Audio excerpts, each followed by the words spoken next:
सबसे पहले भगवान भोलेनाथ के चरणों में प्रणाम करती हूँ, मेरा प्रणाम स्वीकार हो। आदिशक्ति माँ भवानी गौरा के चरणों में प्रणाम करती हूँ, मेरा प्रणाम स्वीकार हो। सभी देवी देवताओं के चरणों में प्रणाम करती हूँ, मेरा प्रणाम स्वीकार हो। आप सभी गुरु भाई गुरु बहनों के चरणों में प्रणाम करती हूँ, मेरा प्रणाम स्वीकार हो। गुरु भाई गुरु बहनों, आप लोगों के सपोर्ट से, आप लोगों के साथ से महादेव की कथा मैं जो सुनाती हूँ, आप ही लोगों के साथ से, आप लोग हमारे साथ नहीं रहते तो हम बस कथा सुना रहे हैं, बाकी वो कहीं और नहीं पहुंच सकती। बाकी आप लोगों ने साथ दिया, इसके लिए तहे दिल से आप लोगों का शुक्रिया, धन्यवाद कि आप लोगों ने कथा को ज़्यादा से ज़्यादा शेयर किया। तो जैसे अब तक किया, आगे भी महादेव की कथा को और से ज़्यादा शेयर करिए, ताकि महादेव की कथा और शिव शिष्यों तक पहुंच सके। अगर जो आप लोग चैनल पे नए हैं तो सब्सक्राइब कर लीजिए, ताकि जो कथा पढ़े, जो वीडियो पढ़े, वो आप लोगों तक आसानी से पहुंच जाए। कमेंट में महादेव का नाम जरूर लिखिए। महादेव का नाम लिखने से, बोलने से सारे कष्ट दूर हो जाते हैं, सारी परेशानी दूर हो जाती है। तो महादेव का नाम जरूर लिखिए। देखिए गुरु भाई गुरु बहनों, हमारे जीवन में उतार चढ़ाव तो आता रहता है, दुख और सुख ये सिक्के के एक भाग का और एक दूसरे भाग का, ये ऐसा पहलू है कि कभी अलग नहीं हो सकता है। जैसे हमारे जीवन में सुख है, वैसे ही दुख है। ये तो सृष्टि में भगवान ने बना के पहले से ही लोगों को समझा दिया है कि दिन है तो रात भी होगी, और रात होगी तो फिर सुबह भी होगी। तो कभी घबराना नहीं चाहिए।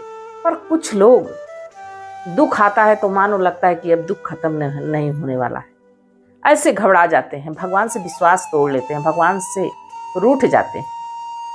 बाकी अगर जो दुख में जो व्यक्ति टूटता नहीं है, भगवान को याद रखता है, उसके जीवन में जब सुख आता है तो कभी खत्म भी नहीं होता है। ये भी सोच लीजिए, ऐसा सुख आएगा, ऐसा सुख आएगा कि कभी खत्म नहीं होगा।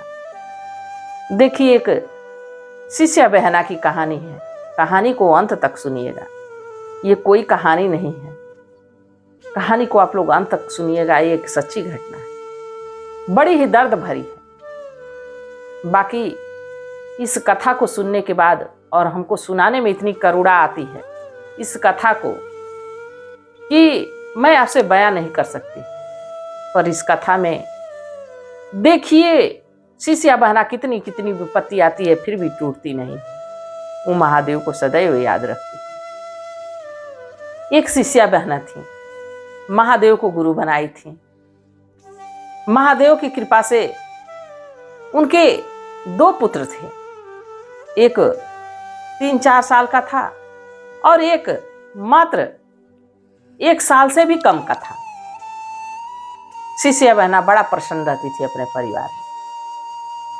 बाकी देखिए, कभी कभी सुख में ही अचानक से ऐसा विपत्ति आ जाती है, ऐसा कष्ट आ जाता है, ऐसा दुख आ जाता है कि पूरा उथल पुथल हो जाता है। वैसे ही शिष्या बहना को एक दिन खबर मिली कि आपके पति एक्सीडेंट में मारे जा चुके हैं। शिष्या बहना का तो मानो धरती ही पैरों के नीचे से निकल गई, दुखों का पहाड़ टूट गया। उनके मुख से निकला कि ओ महादेव, ये क्या कर दिए, अब हमारे बच्चे और हम किसके सहारे रहेंगे। बहुत विलाप की। उनके पति का शव घर पे आया, दोनों बच्चों को लेके, हे महादेव, कैसी विपत्ति दे दिए, अब हमारे बच्चे किसके सहारे रहेंगे और हम किसके सहारे रहेंगे। कह कह के रोने लगी। अभी ये दुख काफी नहीं था कि उनकी सासू मां, अभी उनके पति का शव दरवाजे पे ही पड़ा है। अरे ये तो उल्टा है, डायन है, रोज सुबह उठ के पता नहीं कौन सा टोना टोटका करती है, हमारे पुत्र को खा गई, ये तो डायन है, कुलक्षणी है, इसको एक पल मैं अब घर में नहीं रहने दूंगी। अब यही कह कह के वो चीख पुकार मचाई हुई। गांव वालों ने सोचा कि इनका पुत्र गया है और इनका पति गया है, तो जो मन में आता है वही कह के व्यक्ति रोता गाता है। समय बीतेगा, सब सही हो जाएगा।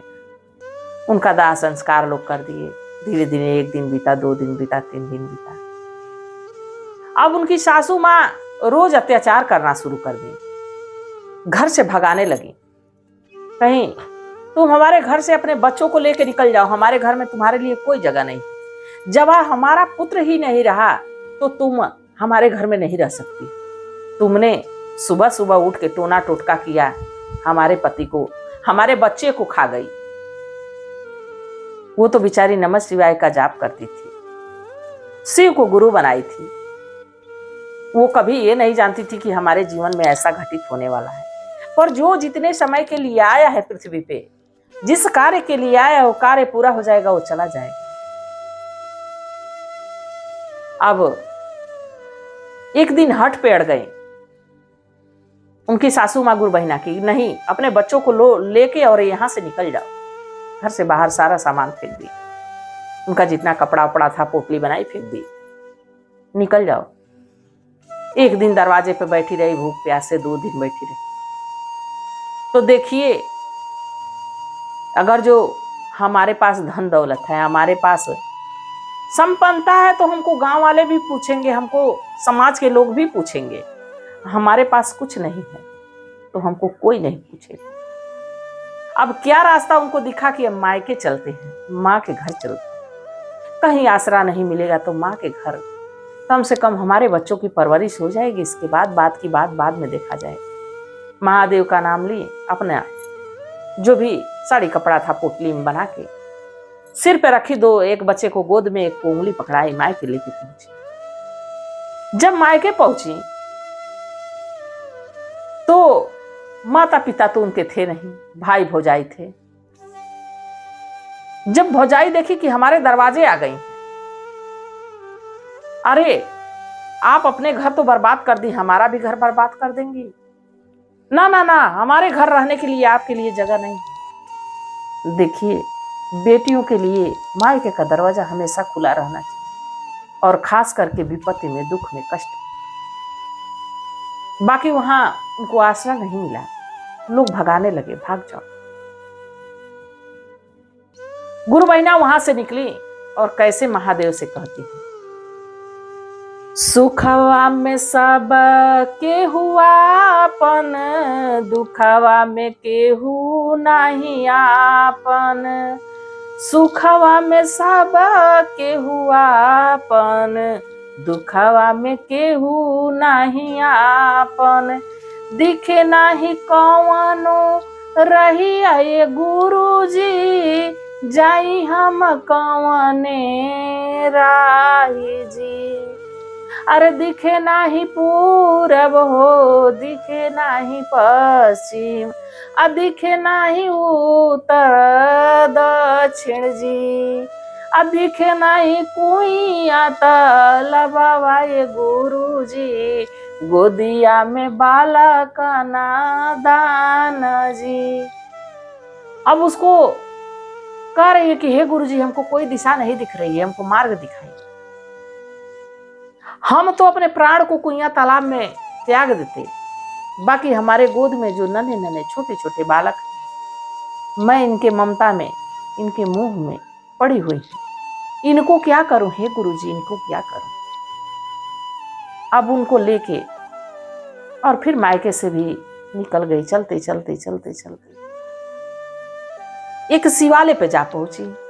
शिवालय बिल्कुल सुनसान था, वहां पूजा पाठ अक्सर कोई करने जाता ही नहीं था, बिल्कुल वीरान मंदिर पड़ा हुआ था।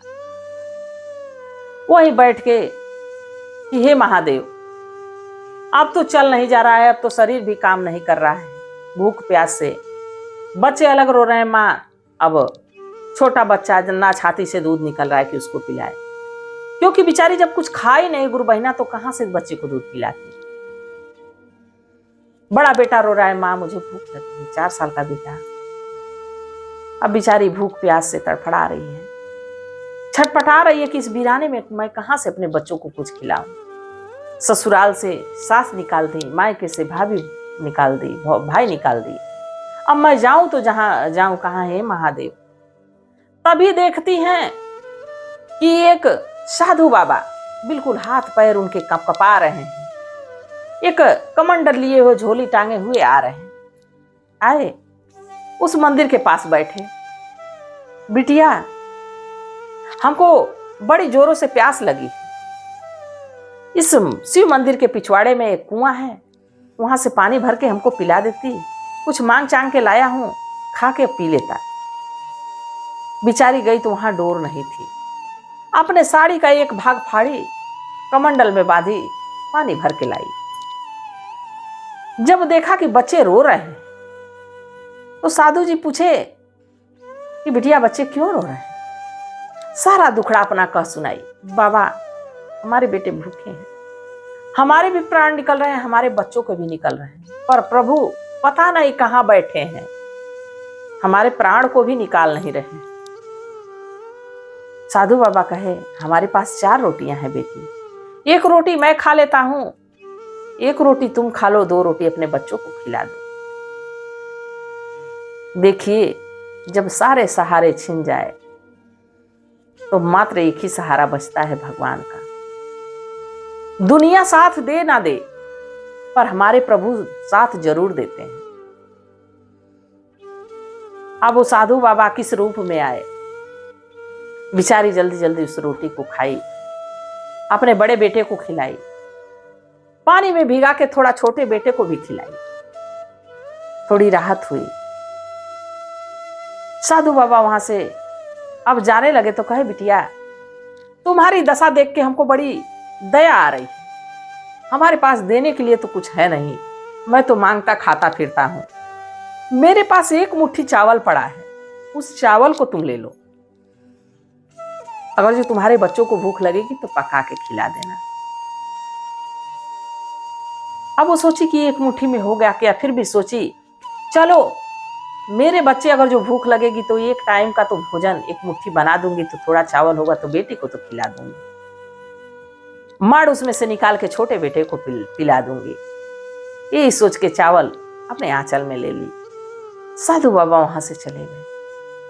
अब वो उसी शिव मंदिर के पास एक झोपड़ी लकड़ी उकड़ी काट के बनाई, वहीं अपना बच्चे को सुलाई, आंचल बिछाई, दोनों बच्चों को सुलाई, अपने भी रही।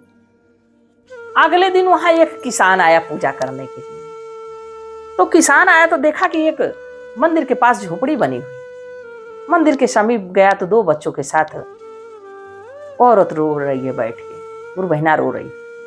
किसान पूछा कि बहन घर तुम्हारा कहाँ है, क्यों रो रही है?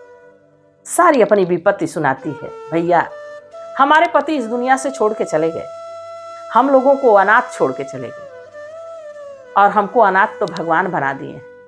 अब भगवान की जो मर्जी जहां लेके जाएं, हमारे मायके में भी हमको जगह नहीं दी, तो हमने महादेव के घर को ही अपना घर बना लिया, अब यही हमारा जीवन कटेगा। किसान कहा नहीं बहन, जब मैं तुमको बहन पुकार दिया हूं तो आज से तुम हमारी बहन और मैं तुम्हारा धर्म का भाई हूं। आज से तुम्हारा सुख और तुम्हारा दुख मैं जब तक देखूंगा कि जब तक तुम्हारे बच्चे कुछ लायक नहीं हो जाते।